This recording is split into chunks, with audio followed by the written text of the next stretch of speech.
In the year 2049, humanity has learned how to build people, not robots, but living, bleeding, indistinguishable copies of us, called replicants, engineered to obey. The older, dangerous models are being hunted down and destroyed by a new generation of obedient ones. And this is the story of one of those hunters who goes looking for a killer and instead uncovers a secret that could burn the whole world down. This is Blade Runner 2049, fully explained. We meet Officer K, a replicant who works for the Los Angeles police as a Blade Runner. His job is brutally simple. He hunts down older, rogue replicants and retires them, kills them. His first target is a hulking protein farmer named Sapper Morton, living alone at the gray, dead edge of the world. K kills him, but not before Sapper says something that lingers. He tells K that he's only able to do this ugly job because he has never seen a miracle. Then, as K searches the barren farm, he notices something impossible growing beside a lone, dead tree. A single flower. Someone has been here. Someone has been mourning. Beneath that tree, K's team unearths a buried chest, and inside are human remains. The bones of a woman, decades old. K carries them back to the city, a vast, endless sprawl of neon and acid rain and towering holograms, and heads home to the one thing that makes his hollow, lonely life bearable. Her name is Joy. She is an artificial intelligence, a holographic girlfriend, a product you can buy, designed to tell K exactly what he wants to hear. And yet the love between them feels real. He even buys her a device called an emanator, so she can step outside the apartment and walk beside him, out in the rain, like a real woman. Because make no mistake, K's world despises him. His neighbors spit the word skin job at his door. He goes home to an empty apartment and a girlfriend made of light. He is a slave who hunts other slaves, tolerated, never accepted, a man built to feel just enough to suffer and to keep on obeying anyway. Back at the lab, the bones tell an extraordinary story. There is old damage to the pelvis, the unmistakable mark of an emergency cesarean. This woman died in childbirth. And then the truly earth-shattering detail lands. The serial number etched in her bone confirms it. She was a replicant, a manufactured being, who somehow became pregnant and gave birth to a living child. For K's boss, Lieutenant Joshi, this is not a miracle. It is a bomb. She explains that the world is held together by a wall that keeps humans and replicants apart. If it ever gets out that replicants can reproduce, can make life on their own, that wall comes down, and the result is war. So she gives K a chilling order. Find that child, and erase it. Kill it, wherever it is. K is unsettled by the order, and Joshi bluntly reminds him that he has been getting along just fine without a soul. Because that is the line everyone clings to. Humans are born and have souls. Replicants are made and do not. But to be born, to actually be born, would mean a replicant could have a soul too. And that one idea terrifies the people in power more than anything else. And nobody wants this secret more than Niander Wallace. Blind, soft-spoken, and utterly monstrous, Wallace is the industrialist who saved humanity from starvation, and who now mass-produces replicants as a slave labor force. But he cannot grow them fast enough to conquer the stars. A replicant that could breed would let him build an infinite army. He calls his creations angels, and he dreams of a child born, not made. In one of the film's coldest moments, Wallace inspects a brand new adult replicant, a woman freshly delivered from a plastic womb. When he realizes he still cannot give her the power to reproduce, that she is just another sterile tool, he calmly kills her where she stands, and moves on. To find the miracle child before the police do, he unleashes his most loyal and lethal enforcer, a replicant named Love.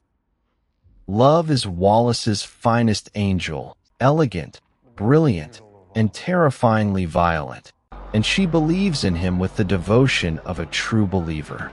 From this point on, she is always a step behind Kay, watching, following the trail he leaves, ready to take the prize for her master and kill anyone who gets in the way.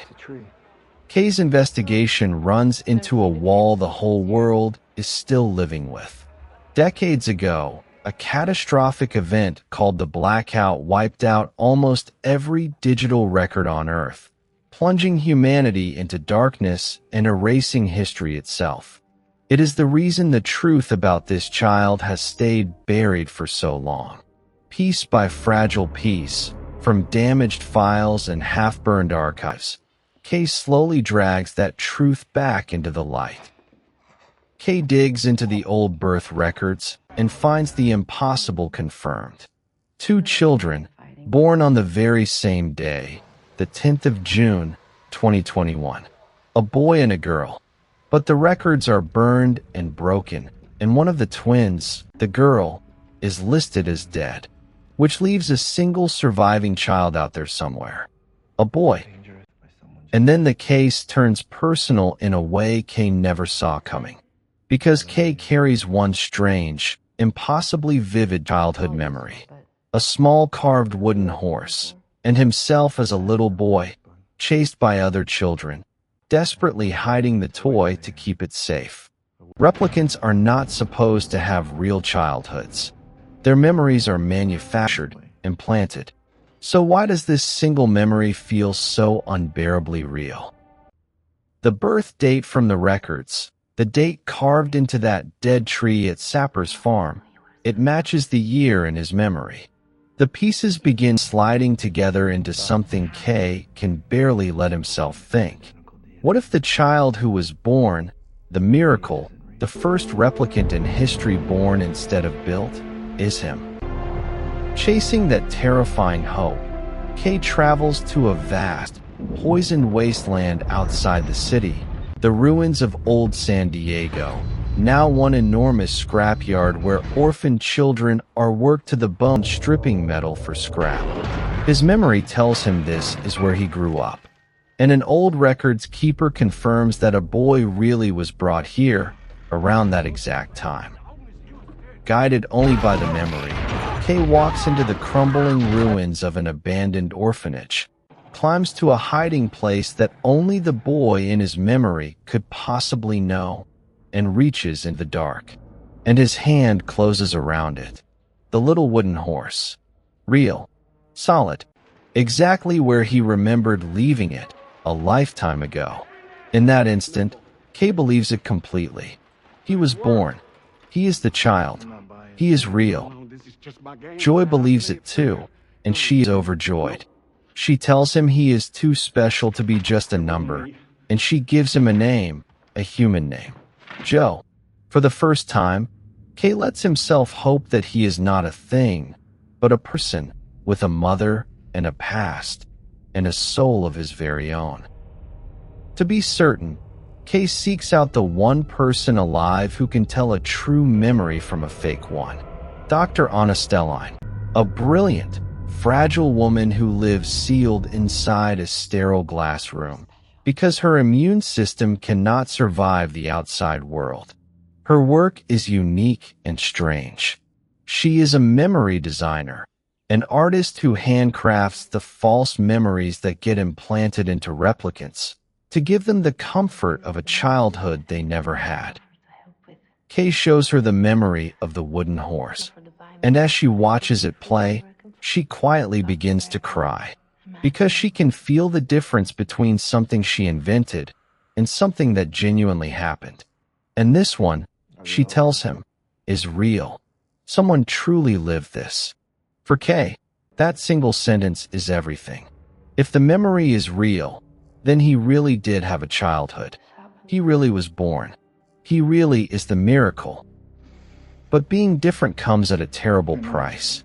When Kay returns to the police, he is forced to take a baseline test, a cold, rapid-fire interrogation designed to detect whether a replicant's emotions have started to drift, whether he is still stable, still safely a machine.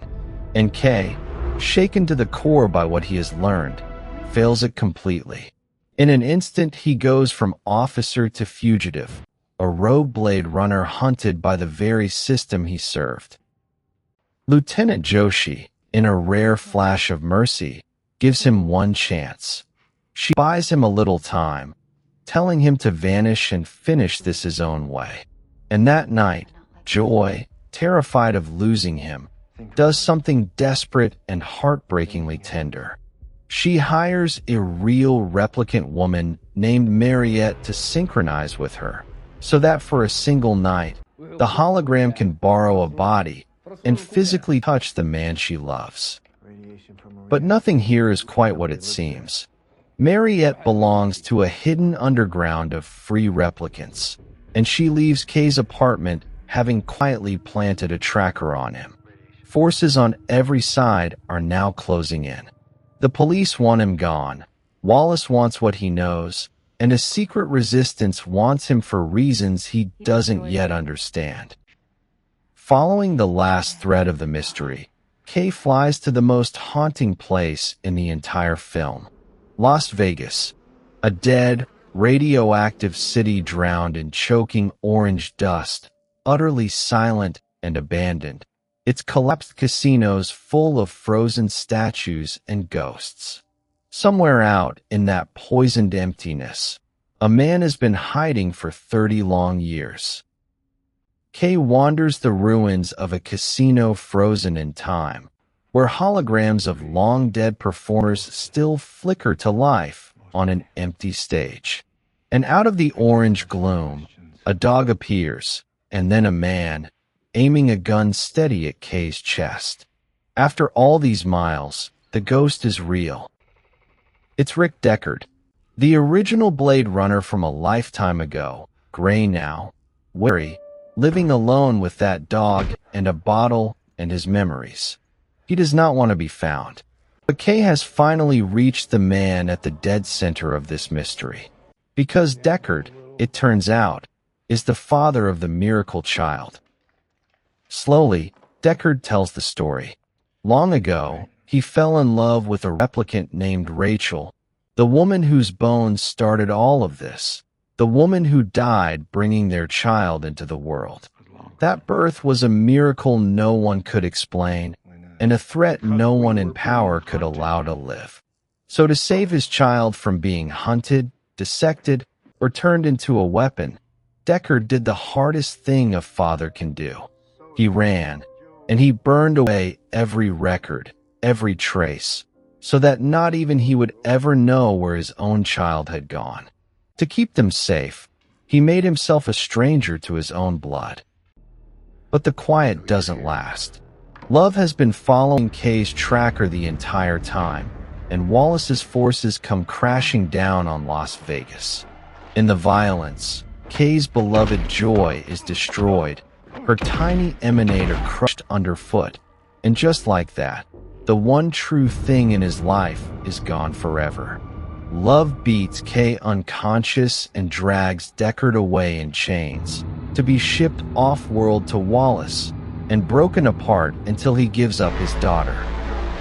Left for dead in the ash, Kay is rescued by that underground army of free replicants, the same movement that hid the child all those years ago. And their leader, a fierce woman named Freysa, finally hands Kay the truth that breaks him in half. She tells him that dying for the right cause is the most human thing any of them can ever do. And then she reveals the twist that turns the whole film upside down. The miracle child born of Rachael was never a boy. It was a girl. Kay is not the child. He never was. His precious memory of the horse was real, yes, but it was never his. It belonged to the true child, and it was copied into Kay and into countless others, so that the one real child could be hidden among 1,000 false lives. Everything Kay believed he had discovered about himself was a beautiful lie. Shattered, Kay wanders the neon streets in a daze and passes a giant advertisement, a towering naked hologram of joy, the same product sold to millions. And she looks down and calls him a good Joe, the very name his own joy gave him. And in that gutting moment, he understands. His great love may have been just a program, telling him what he wanted to hear. He was never unique. He was manufactured, right down to his heart. Meanwhile, Deckard is dragged before Wallace himself, who tempts him with the cruelest bait imaginable, a brand new copy of Rachael, reborn, walking, alive again. For a heartbeat it is her. But Deckard, without even turning around, quietly refuses and says her eyes were the wrong color. He will not betray his daughter, not for a ghost, not for anything. So love prepares to take him off-world to be tortured for the truth.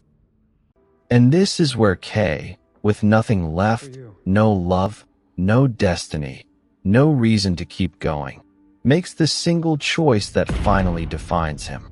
Not because anyone ordered him to, because he decides to. He chooses to save Deckard, to reunite a father with the daughter he has never met, and to keep her hidden from Wallace forever. There is nothing in it for him. No reward, no glory, no survival. And that, the film quietly argues, is the most human act there is. Kay ambushes the convoy carrying Deckard away. In a brutal, freezing brawl in the crashing surf of a seawall, as a wrecked car fills with water, he battles love to death and drowns her beneath the waves, then pulls Deckard out at the very last second. Kay is badly, mortally wounded in the fight, but Deckard is free. To keep his daughter safe forever, Kay lets the entire world believe that Deckard drowned in that water and died. He brings the old man, quietly, to a building he has stood outside before, and he tells him the truth, that his child is alive, that she is close, and that all the best, most precious memories, the ones that build a soul, were always, only hers. Deckard walks through a door into a quiet white room, and for the very first time lays eyes on his daughter, Dr. Anasteline, the memory maker, the miracle child, hidden in plain sight this entire time, building beautiful memories for strangers while never being allowed to live a single day of her own life. Father and daughter, finally together, separated only by a pane of glass and 30 stolen years. And outside, alone on the steps, Kay lies down in the gently falling snow. His wounds are fatal, and he knows it. He was not the chosen one. He was not born. His love was bought. His memories were borrowed. His whole identity was a lie. And yet he loved anyway. He chose anyway. He gave his life for someone else, expecting nothing in return. And as the snow settles softly over him, Kay finally becomes the one thing everybody swore he could never be. Human. That is Blade Runner 2049. If this hit you even half as hard as it hits me, stick around, because there is always another story waiting out there in the dark.